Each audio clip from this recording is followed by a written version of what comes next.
lectura sobre el cual podamos leer a mayor profundidad o guiarnos.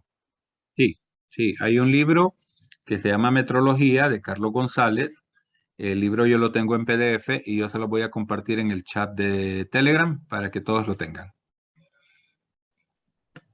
Ok, gracias. La orden. Gracias por la pregunta, que se me había escapado el tema del texto. Bueno, confírmenme si están viendo la pantalla del video.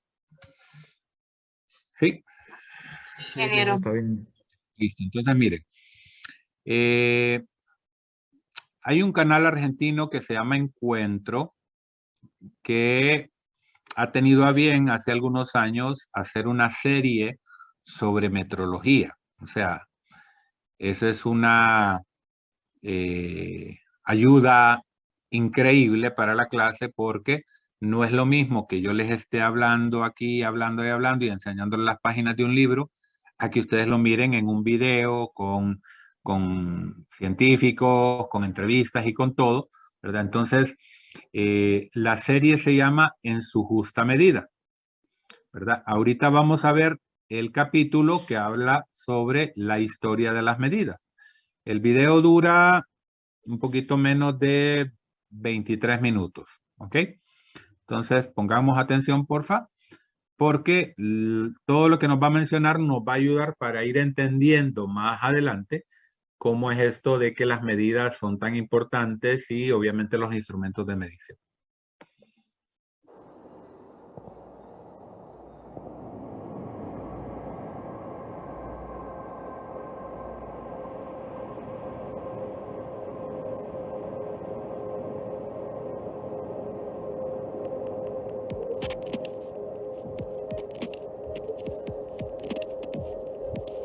Las medidas ordenan el presente y tienen su pasado. El ser humano siempre tuvo la necesidad de medir el tiempo para saber cuándo sembrar o pesar los granos para conocer su valor comercial. La metrología siempre ha formado parte de la vida diaria de los pueblos.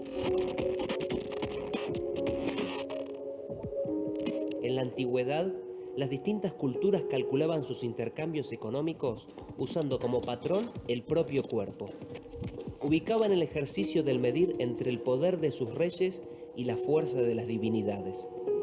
Después, la ciencia fue ajustando los números a la vida terrenal.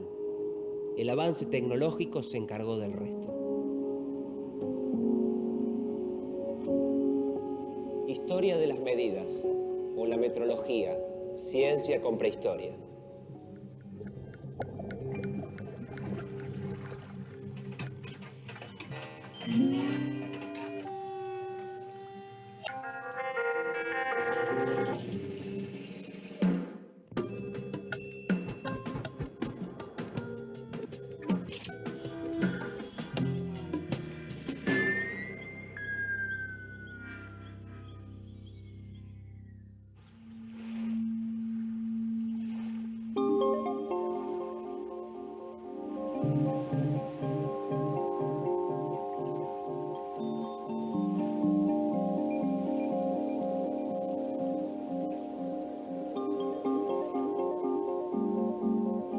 De chico me fanatizaba con los libros sobre las pirámides de Egipto y me gustaba imaginar teorías acerca de su construcción.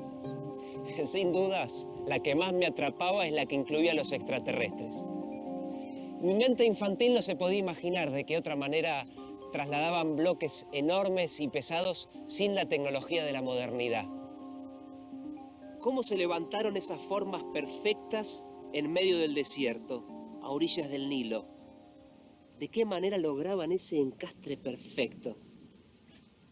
La respuesta tal vez esté en la medida de la piedra. Los egipcios montaron un riguroso sistema de trazabilidad metrológica que les permitía pensar estructuras magníficas, como las pirámides. Su unidad de medida de longitud era el cúbito, la distancia entre el dedo medio y el codo. Un detalle, había que calcularlo en el brazo del faraón. Los ingenieros fabricaban un patrón en mármol. Sus capataces, los que trabajaban en la pirámide, lo copiaban pero en madera. Cada luna llena debían comparar la vara con el cúbito de mármol para comprobar que seguía midiendo lo mismo. Ok. Me detengo aquí para ir explicando algunas cositas importantes. Él mencionó hace un minuto la palabra trazabilidad. Ese es un concepto que vamos a estar escuchando. Bueno, va a ser una palabra que vamos a estar escuchando muy a menudo dentro de la clase. Ahorita le estoy explicando de que había una vara patrón que estaba donde estaba el faraón y esta era de mármol. Ustedes saben que el mármol pesa y los maestros de construcción tenían su propia vara patrón, pero era de madera. ¿Por qué de madera? Bueno, porque la madera resiste la flexión, es liviana, resiste los golpes. Obviamente se puede deformar, ¿verdad? Si la martillamos de los extremos, pues la podemos deformar y va a perder su longitud original. Pero era una buena decisión utilizar la madera como la vara patrón que van a andar los maestros de obra de aquel entonces en el Imperio Egipcio. En la civilización egipcia, no sé si era imperio. Entonces, trazabilidad es justamente este juego de estar comparando con una barra patrón, ¿ok? Posiblemente el maestro de obra tenía su vara de madera, su barra de madera, y él la compartía con otras barras de madera que tenían los albañiles que trabajaban con él.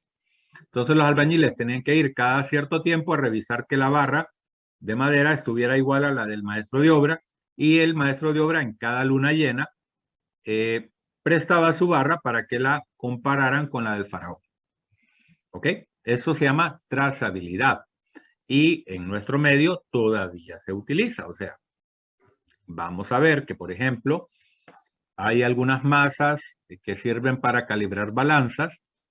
Para poner un ejemplo, entonces estas masas son de 1 gramo, 50 gramos, 500 gramos, 1000 gramos, etcétera. Y estas hay que estarlas revisando cada cierto tiempo, comparándolas con otras masas patrón para ver si no se han deformado, si no han perdido masa. Y con estas que se comparan, las otras, ¿verdad? También hay que compararlas con otra que está mucho más arriba y al final la comparación va a llegar hacia los patrones universales que podrían estar tal vez allá en el Buró Internacional de Pesos y Medidas en Francia. ¿Ok? Entonces noten que es una cadena de comparaciones y a esa cadena de comparaciones para verificar y certificar que lo que tenemos mide lo que debe medir, se llama trazabilidad. Entonces, escuchemos nuevamente qué era lo que hacían los egipcios cuando comparaban la barra. Si no lo hacían, ponían en peligro sus vidas.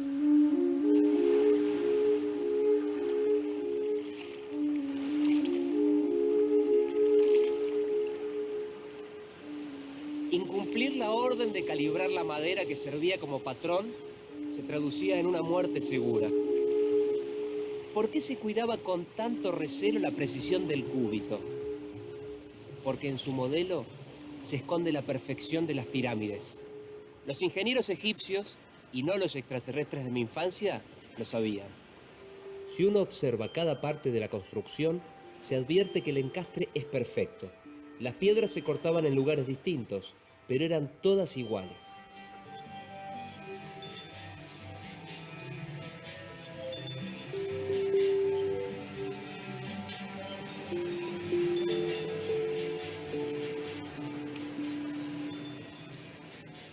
Detrás de las grandes pirámides está la regularidad de las medidas que las sostienen. Los egipcios son sinónimo de pirámides, pero también se asocia a esa antigua civilización con el río Nilo. Todos los veranos, en la época de las lluvias, sus aguas inundaban la región y al retirarse dejaban las tierras fértiles, listas para la siembra. Pero antes de sembrar, había que medir. El agua fertilizaba la tierra, pero también borraba todas las marcas que se hacían en el terreno para dividir los campos. ¿Cuántos cúbitos le tocaban a cada uno? La necesidad de hacer estas mediciones dieron origen a la geometría.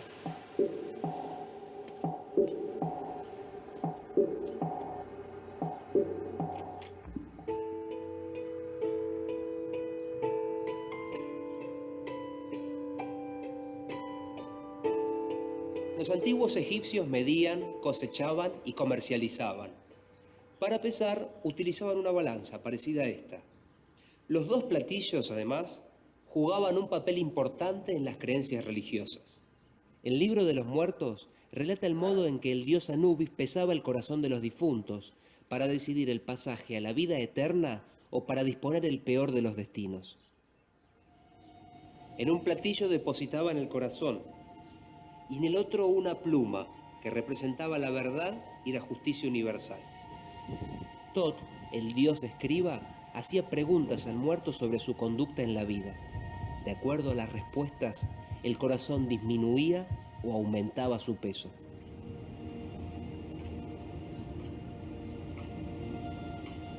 ¿Cuál de los dos pesaba más? De la respuesta dependía la sentencia, que por supuesto era inapelable.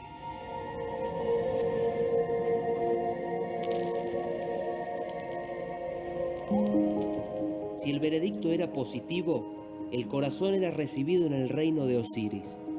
De lo contrario, la víctima era deglutida por el devorador de muertos, un ser mezcla de cocodrilo, león e hipopótamo. Para garantizar la equidad del veredicto, usaban una balanza de brazos iguales. De manera increíble, del otro lado del océano, una civilización que nada sabía de los egipcios utilizaba un instrumento parecido.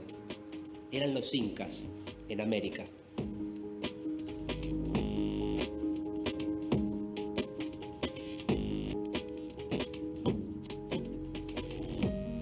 En África, los antiguos egipcios se valían del cúbito. Los incas de América tenían su cuchuptupu. No sé si sabían ustedes que esta parte del brazo tiene dos huesos y uno de los huesos se llama justamente cúbito, ¿verdad? Uno es el cúbito y el otro se llama radio. Entonces se llama cúbito justamente porque era la medida que usaban los egipcios basada en la longitud del brazo.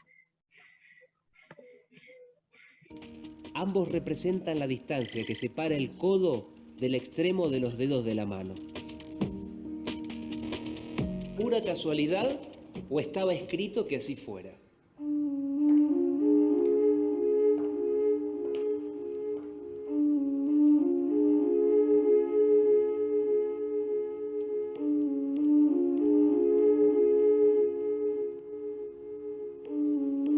Religión y medidas, juntas para una misma foto.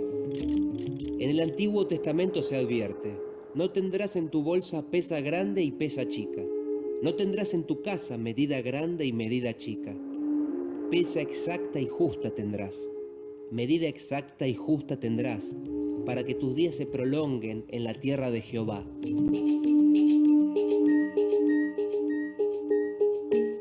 El Corán de Mahoma también prescribe mandatos metrológicos.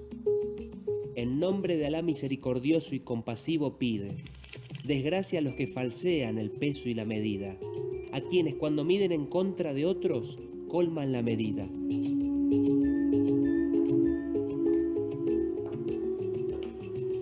Las culturas más antiguas dirimían sus mediciones con Dios, pero las usaban en el barro diario de las transacciones económicas. Para establecer los primeros patrones, los hombres buscaron un molde cercano. Tan cercano como poco preciso.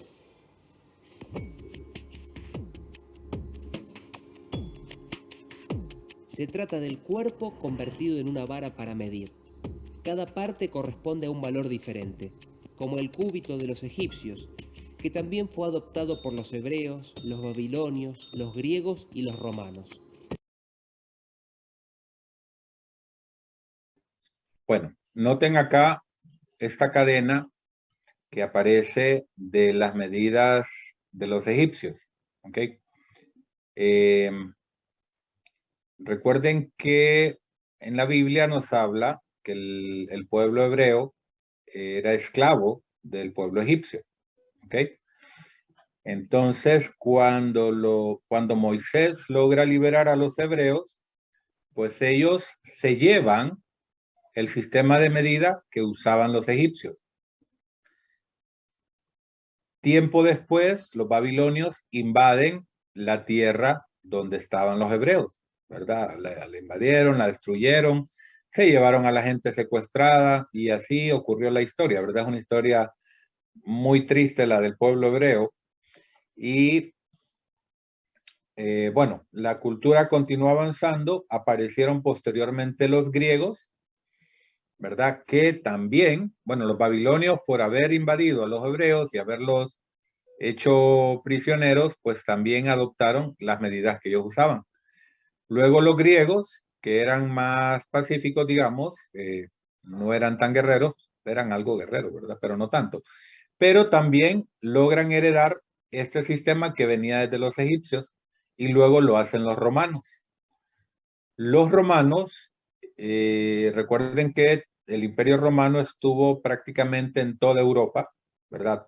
Tuvieron prácticamente toda Europa bajo su dominio, gran parte de Medio Oriente y gran parte del norte de África.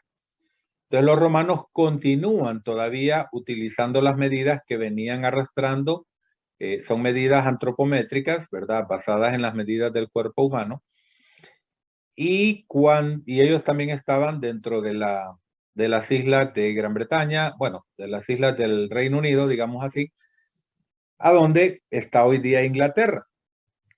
Entonces, si ustedes se fijan, cae el Imperio Romano, ¿verdad? Que tuvo dominio en toda Europa y ya vamos a ver más adelantito de que vienen los franceses, muchísimos siglos después, ya para el siglo XVIII, con el tema de la Revolución Francesa, el rollo de la razón, que no sé cuánto, y ellos son los que desechan las medidas antropométricas que eran la milla, el pie, la vara, bueno, la vara no creo, pero la yarda, etcétera.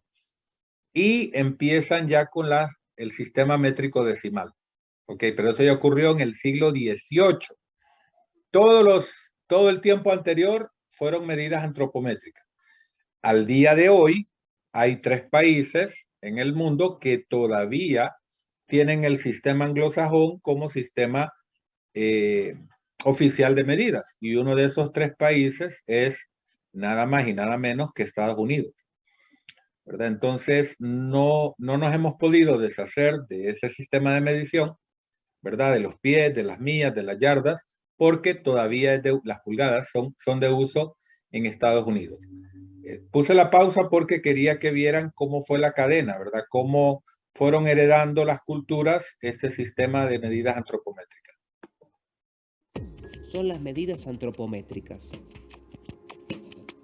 Una pulgada se corresponde con la primera falange del dedo pulgar. La palma es el ancho de la mano, pero sin contar el dedo pulgar. Y el pie es el pie. ¿Pero qué pie? ¿Cómo alcanzar un consenso acerca de la medida de un pie? En algunos reinos de la Europa medieval, el patrón de longitud era la medida del pie del rey de turno. Para transportar la medida, usaban un instrumento cuya versión moderna todavía lleva el nombre de calibre pie de rey, muy común en talleres y fábricas. El pie era útil para medir pequeñas parcelas. En mediciones más chicas se usaba la palma y para menores longitudes el dedo y la pulgada. Una palma equivalía a 4 dedos y un pie a 4 palmas.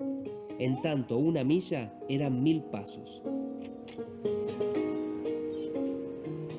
Y cuando el rey se moría, problema en puerta. Debían modificarse todas las medidas del reino. Sistema poco práctico. Claro que con el tiempo caducaría, pero a la historia aún le faltan más eslabones.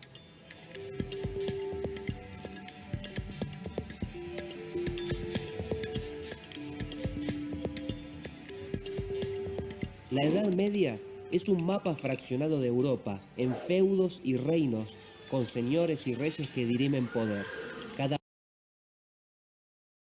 Bueno, ya entró a la Edad Media. La Edad Media fue justamente después de la caída del Imperio Romano. Entonces él está mencionando que Europa, que era todo territorio del Imperio Romano, se fraccionó en un montón de partes, ¿verdad? Y aparecieron los feudos, ahí entra el feudalismo, ¿verdad? La Edad Media se le conoce como podríamos decir, la edad oscura de la civilización occidental. Algunos detalles interesantes que puedo resaltar es que los romanos tenían una ingeniería súper avanzada.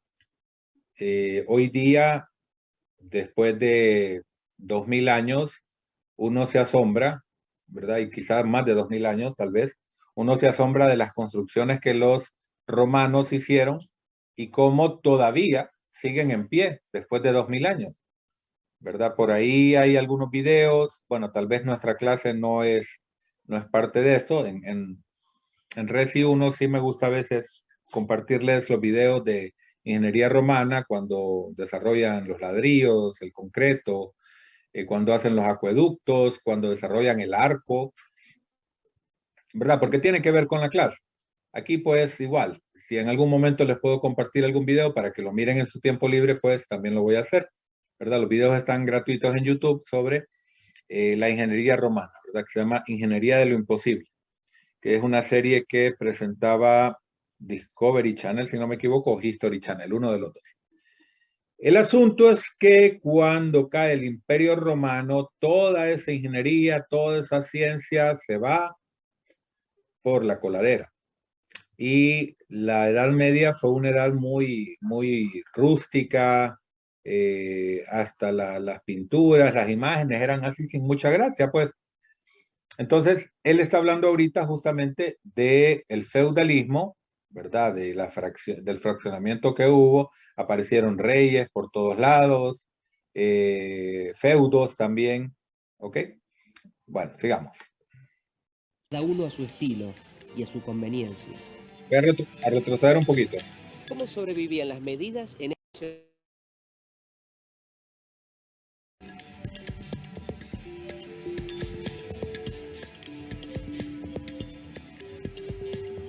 La Edad Media es un mapa fraccionado de Europa en feudos y reinos con señores y reyes que dirimen poder, cada uno a su estilo y a su conveniencia.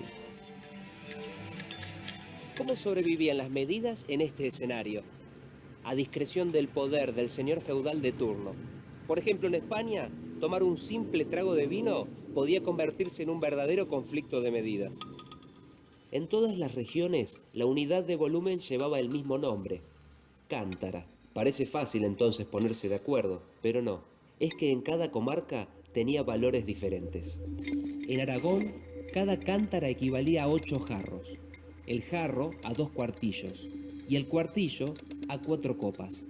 En Castilla, el mollo eran 16 cántaras de vino, la cántara 4 cuartillos y el cuartillo 4 copas. En Valencia, en cambio, una cántara equivalía a 16 cuartillos. Y siguen las regiones y las cántaras, todas distintas. A fines del siglo XVIII, muy cerca de España, las medidas iban a pasar por la guillotina.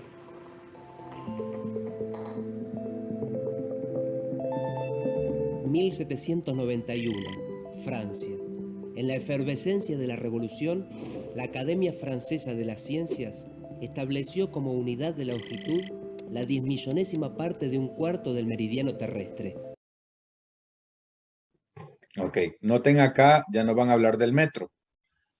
La cuarta parte del meridiano terrestre. Miren, el meridiano terrestre en realidad hace la circunferencia completa alrededor del planeta, pero medido desde el polo norte hacia el ecuador en forma perpendicular, se obtiene la cuarta parte del meridiano. Entonces, de ahí sacamos, de esa cuarta parte, sacamos la 10.000.000ª parte y ese vendría a ser el metro. Se trataba nada más ni nada menos que del metro que ingresaba a escena. Llegaba para modificar toda la estructura de las mediciones.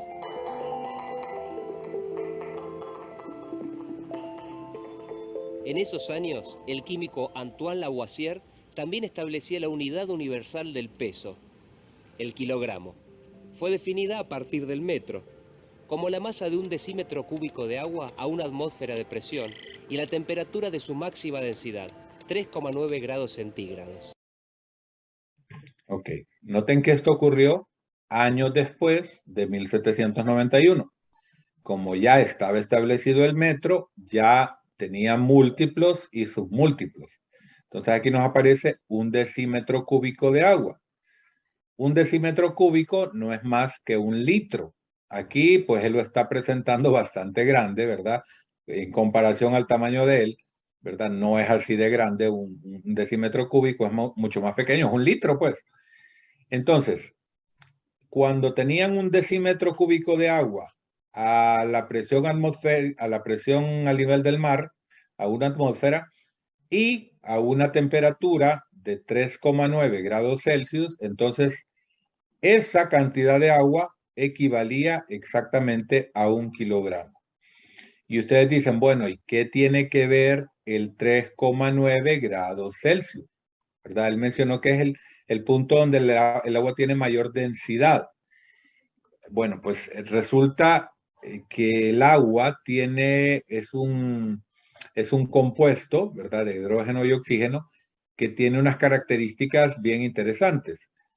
Ya sabemos que es, bueno, el agua pura no tiene olor, no tiene sabor, no tiene inodora, insípida, no tiene color. Y resulta que si ustedes alguna vez han metido un vaso lleno, copado con agua al freezer, al congelador, o una botella tal vez de refresco o de alguna bebida, se han dado cuenta que cuando empieza el agua a enfriarse y está ya a punto del punto de congelación, pues el agua, lejos de contraerse, se expande y hace que se nos raje el vaso o el pichel, si fuese un pichel de agua, o la botella de vidrio hace de que se estalle, ¿verdad? Y eso es porque esas propiedades hacen de que cuando el agua llega a su punto de congelación, lejos de contraerse, que es lo lógico, ¿verdad? Hablamos, bueno, cuando algo se calienta se expande y cuando se enfría se contrae. Entonces aquí, en este punto de 3,9, que es antes del punto de congelación, logramos tener la mayor densidad del agua. ¿Ok? Entonces ahí, de esa manera, se estableció lo que fue 1 kilogramo un poco después de haber establecido lo que era el metro. Y aquí tenemos un submúltiplo del metro, un decímetro, la décima parte de un metro. Equivale a 10 centímetros, es un cubo de 10 centímetros de lado. Metro y kilogramo. De ahí en adelante, la modernidad de las medidas. Lavoisier se desempeñó además como secretario del Tesoro francés, el de la monarquía. Su vida iba a terminar de manera drástica, en la guillotina de la Revolución. Poco antes de ser decapitado dijo: "Nada más grande ni más sublime ha salido de las manos del hombre que el sistema métrico decimal". Estaban haciendo una nueva era en la metrología.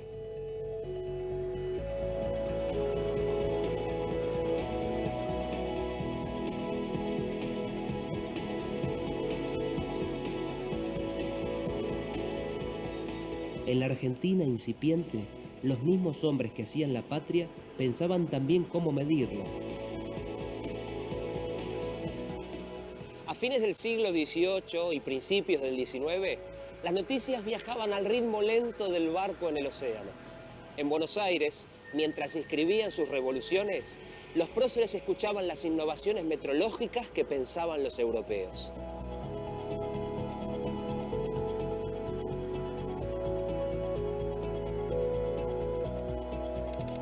Ahí está Belgrano, en 1810, enfrentando a los realistas que todavía se encuentran en Paraguay.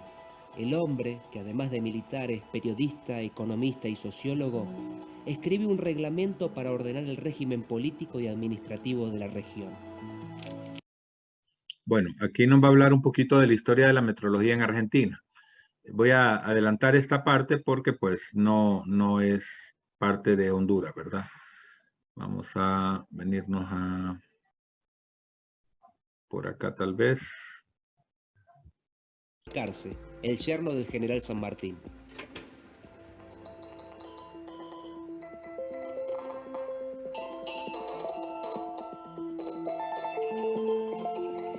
Pero no fue sino hasta 1887 que se logra establecer como obligatorio el uso del sistema métrico y decimal de pesos y medidas en nuestro país.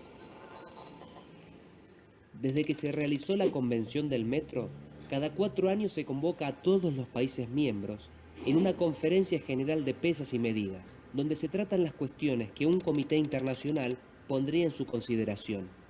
Este comité internacional, a su vez, supervisa las actividades del Buró Internacional de Pesas y Medidas.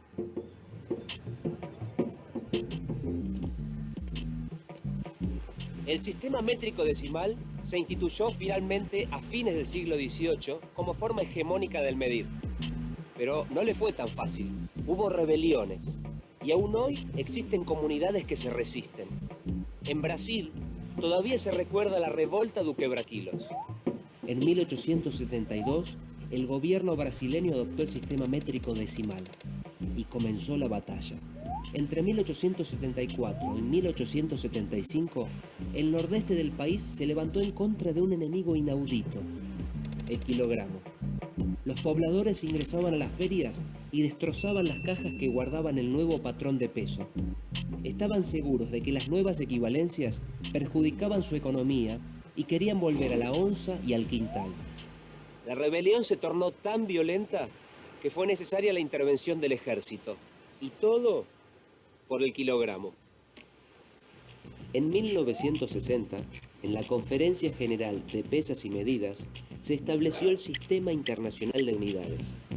Es la convención que siguen la mayoría de los países para ponerse de acuerdo en las unidades. Ok, noten, esta fecha es importante, ¿verdad? 1960. El sistema se llamaba Sistema Métrico Decimal, pero ya para 1960 se establece que se llame Sistema Internacional de Medidas, ¿verdad? Sus siglas son SI, y desde esa fecha los países han venido adaptándose, incluido Inglaterra, ¿verdad? Inglaterra ya está con el Sistema Internacional de Medidas, a pesar de que ellos son supuestamente los que manejan el sistema inglés, que se llama inglés justamente por Inglaterra, pero ya son pocos los países que han quedado con sistema inglés, anglosajón o imperial. Tiene varios nombres por ahí. Nuestro país, desafortunadamente, no tiene orden en este punto, ¿verdad? Porque a pesar de que el sistema métrico decimal se estableció como el oficial desde finales del siglo XIX, la realidad es que tenemos una mezcla de los dos sistemas, ¿verdad? Y para muestra un botón. Yo les pregunto a ustedes, si abran el micrófono para responder. Si a ustedes les piden la estatura, ¿en qué unidades escriben la estatura en un formulario? En metros.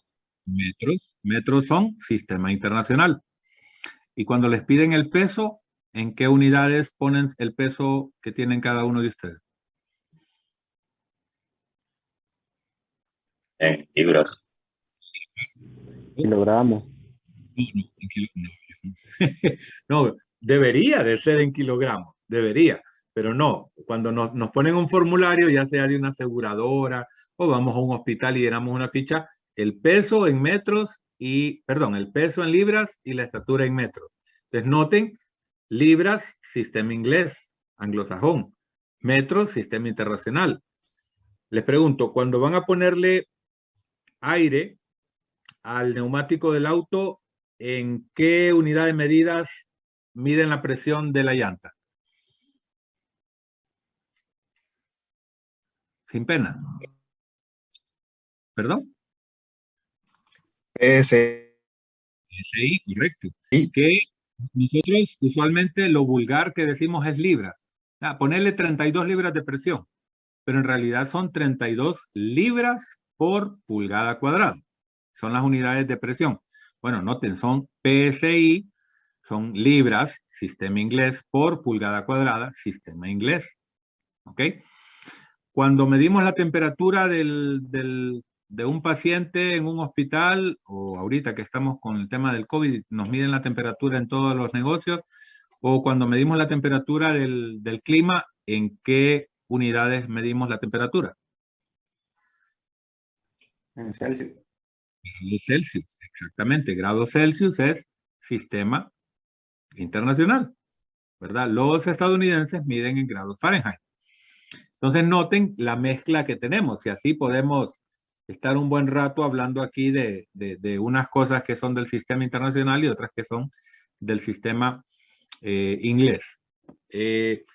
Yo pienso, este es un pensamiento muy personal, puede que esté equivocado, que eso se debe a que en el siglo XIX e inicios del siglo XX, la injerencia estadounidense en Honduras fue muy fuerte a través de las mineras, ¿verdad? Y a través de las bananeras. Entonces yo pienso que en ese momento fue donde nos metieron todas estas unidades del sistema inglés, que pues para nosotros no es nada del otro mundo, ¿verdad? Hablar de 100 libras, 80 libras, 4 libras de carne, qué sé yo, ponerle a una pelota de fútbol 8 libras por pulgada cuadrada de presión, para nosotros es lo más común, ¿verdad? Pero en realidad es una aberración metrológica, ¿verdad? Que tengamos una mezcla de sistemas. No sé cómo están los demás países de Centroamérica, si están igual que nosotros.